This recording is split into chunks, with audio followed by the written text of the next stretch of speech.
Hello, ladies and gentlemen, and welcome back to Prospect Charter School's Algebra 2 class. This is going to be section 1.7, Function Notation. Now, function notation is really wonderful stuff. It's a little confusing at first, but once you get it down, it is a very, very powerful tool. It's why we have, or what we use when we're using science.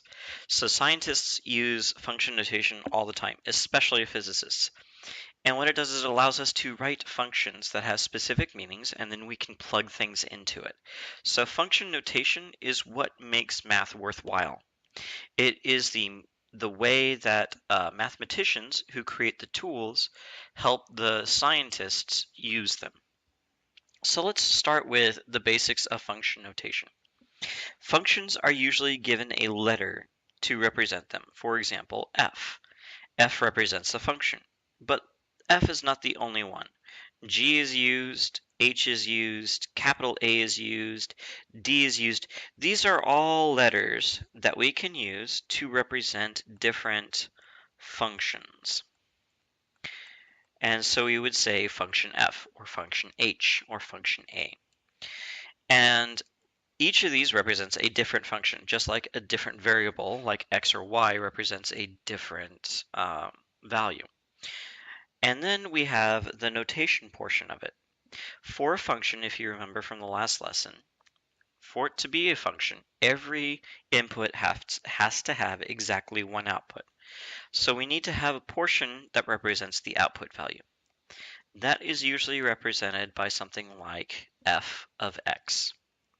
F of x represents our output value. Normally we call this the y, but because we're being more specific, because there are so many more functions out there than just y, we have to say which function they are. So we use this function notation to tell us what's going on. And then we have something else. We have the f of x is equal to, and then we'll have an equation. For an example, 5x plus 3. This equation tells us what the output value is given a specific input value. Now note that the x is the input and then the f of x is the output. So x, or the independent variable, is the input, and then the f of x, or the independent variable, or the dependent variable, is the output. Which brings us to two important concepts. We have to know the difference between an independent variable and a dependent variable. So let's look at the independent variable. The independent variable is a variable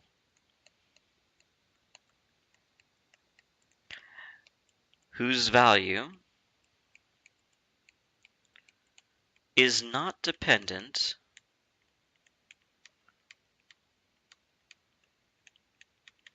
on any other variable.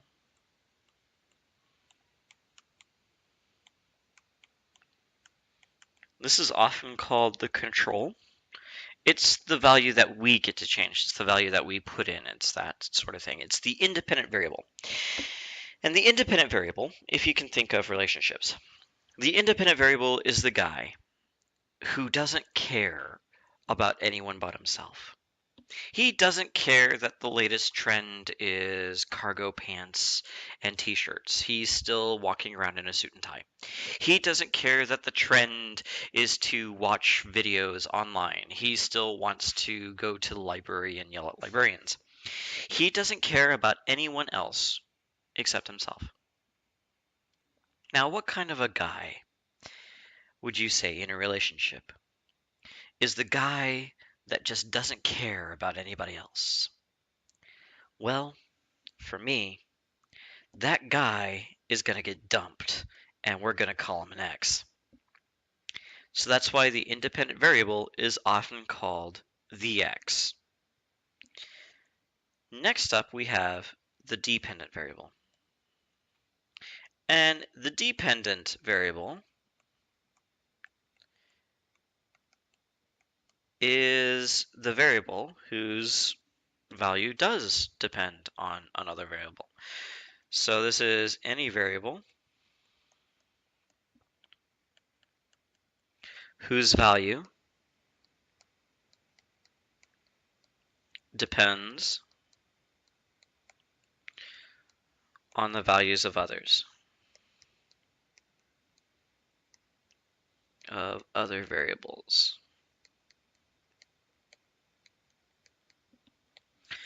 So this is the one that is totally dependent on other people. This is the person that gets up in the morning and can't put on their own pair of shoes because they're asking, should I wear the green ones or the blue ones? I can't decide. And then they go and ask their friend, and their friend is like, why are you asking me? Just always wear black anyway. It's okay. And so their value is dependent upon others. What they do is dependent on others. And so this person, if you're in a relationship, you would be asking, why? Why is this person always asking me questions? Why can't they make a decision on their own? Why do they have to be so dependent on me? So we use y as the dependent variable in most cases. So looking at our original equation, we have f of x is equal to 5x plus 3. The f of x represents the output or the dependent variable. And then the 5x plus 3 represents the equation that's our function, where the x is the independent variable or the input. So let's look at this stuff in action because an example is worth 1,000 pictures. Here's our example. Let's say that we are given f of x is equal to 5x plus 3. I know it's a little bit familiar, but familiar is good. And now we're going to be asked to determine the values. So determine f of 1, f of 4, f of negative 4, and f of 8. So to translate, this says the value of my function when my independent variable is 1. So how do I do that? Well, come over to my equation. It says f of x is equal to 5x plus 3. If I'm looking at f of 1, I would write that down. I would say f of 1 is equal to, and then I would rewrite the equation, only instead of having an x there, I would put a very large set of parentheses. So I would say 5, open parentheses, close parentheses, plus 3. And then inside of that, I plug in whatever number happens to be here. And I shouldn't say whatever number. I should say whatever. Whatever happens to be there. It could be an equation. It could be a number. It could be a symbol. It could be a smiley face. It could be a cent. It doesn't matter. Whatever is there gets plugged into all the locations where we see our x in the original. So in this case, 1. And then I would compute normally.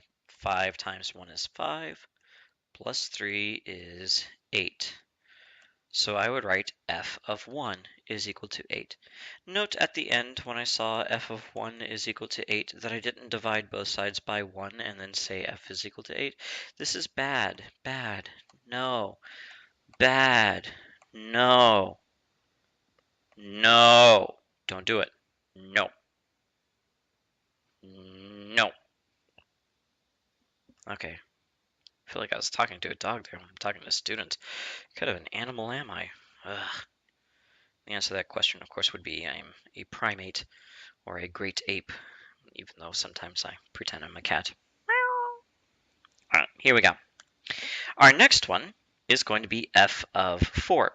So if we're looking at f of 4, we would rewrite f of 4 is equal to 5, open parentheses, close parentheses, plus 3. Look what's there. It's a 4. Plug in the 4. 5 times 4 is 20, plus 3 is 23. And just for funsies, let's do f of negative 4. I would rewrite this as f of negative 4 is equal to 5 times negative 4 plus 3, which is equal to negative 20 plus 3, which is equal to negative 17. And then last but not least, we would have f of 8. By the way, why is 6 afraid of 7? Yeah, that's right. It's because 7, 8, 9. So we have 5 on the outside of something plus 3. Plug in the 8 because that's what's here. Then we have 5 times 8, which is 40, plus 3 is 43. So I think you get the gist of it. Whatever you see here, you plug into wherever you see an x. So let's make it complicated. Let's make it super complicated because that's what we do in math. We go, haha, this is easy, give them an easy concept, and then we make it complicated. And we're like, haha, fooled you. And if we were watching Spaceballs, they would say something like, evil will always triumph because good is dumb.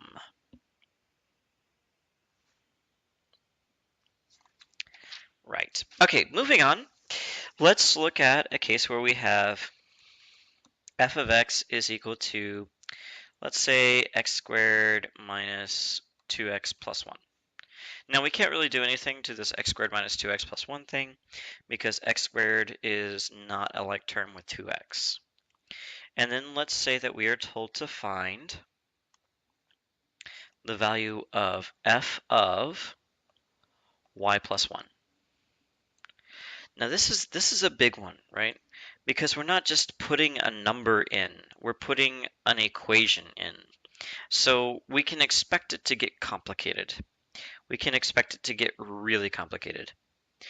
So we rewrite it.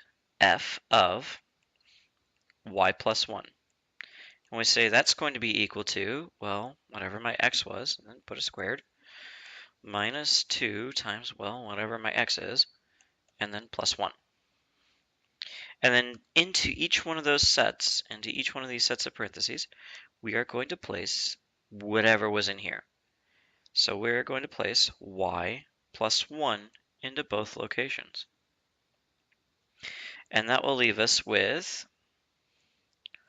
y plus 1, quantity squared, minus 2 times y plus 1 plus 1. Later on, we'll learn how to simplify something of this sort, if we haven't already. So we're not going to go into details like that, but if I just said find y f of y plus 1, and you leave it in this format, you'll be okay. If I say input and then simplify, well, then you need to simplify it. And if we were going to simplify it, this would become y squared plus 2y plus 1 minus 2y minus 2 plus 1, and then we combine like terms. So we'd have y squared, these guys cancel, and then we have 1 plus 1 is 2, minus 2 is 0, and then we'd be just left with y squared. Okay, cool beans. Now let's see how physicists use it, because let's be honest, I would have been a physicist if my university had offered it. So let's look at an application with a bullet train that goes from Kyoto, which is the religious capital of Japan and where the emperor originally used to live, and Tokyo, which is the new capital of Japan that has been the main capital for not that long, actually, about 100 years or so. Which, if you think about it, is less than Washington, D.C. has been the capital of the U.S. Haha, the more you know. All right, so we're going to look at the distance. And the train that goes from Tokyo to Kyoto averages 156 kilometers an hour. So our speed is 156 kilometers per hour. My goodness, that's fast for a train. If you want to find out how fast that is, they're approximately 1.6 kilometers in a mile, if you want to convert to imperial, sorry. So you have 156 kilometers an hour, and we want to find out how far we go in 2 hours. How far in 2 hours? Well, in the case of science and the case of mathematics, if you make a general equation, then it works for however many specific numbers that you want. Whereas if you only do the specific one, you have to redo the whole thing over and over and over again. So what I like to do is I like to make an equation first. I want to say that distance is equal to the rate at which I'm going times how long I go for, or the time. Or if we're going to look at it, this is distance is equal to rate times time. And if we look at it closely, we would see d I r t. Yep, this is the dirt equation. It's a very dirty equation, but if you put a little e with a squiggly over there, it becomes a dirte. Alright, that joke's overused. Oh well. Anyway, we have distance is equal to rate times time. Or in scientific notation, or in function notation, we would say d of t is equal to rt. And that d of t is our function. That's the distance that we're going to be traveling. Our r is our rate, and it is given at 156 kilometers per hour. So my general equation for this particular train would be distance with respect to time is equal to 156 kilometers per hour times the amount of time traveled.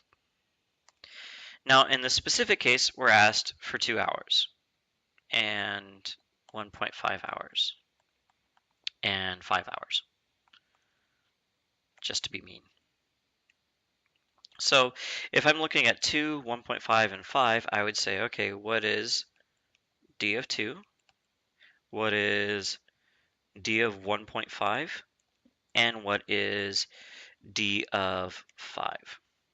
So to find d of 2, I would take my original equation of 156 times time. So I have 156 and then a big open space, 156 and a big open space, 156 and a big open space. And then I plug the numbers in. 2, 1.5, 5. And then I do the arithmetic. 156 times 2 is 312. 156 times 1.5 would be, let's see, 156 divided by 2 would be 78. So this would be 156 plus 78. Do this math really quick. 5, 6, 13, 234. And then the last one would be times 5. Okay, well, 156 times 5, 5 times 6 is 30, 25 plus 3 is 28, 5, 7, 780. And there we go. Notice how easy it was to do multiple of them once we had our original equation. Once we had our original equation, doing it 3 times doesn't take nearly as long as doing it the first time did. And that's true for all equations. That's why equations are so powerful. That's why function notation is so awesome. It's why I love function notation. In fact, I love function notation so much, I'm going to put little hearts around it because I love function notation. Function notation is da bomb. In fact, I love it so much, I will actually draw pink hearts around it just to show not only am I a manly man because I use pink, but also because I love function notation.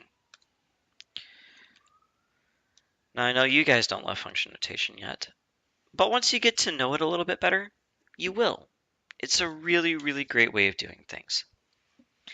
So, with that said, I think it's time for your assignment.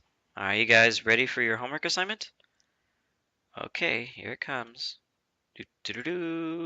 Ta-da! Section 1.7 on page 54, and we are going to be looking at numbers 5, 9, 11, 13, 15, 17, 21, 27, 29, 33, and 35. Now, that might seem like a lot, but don't worry, it is. In the meantime, good luck and have fun.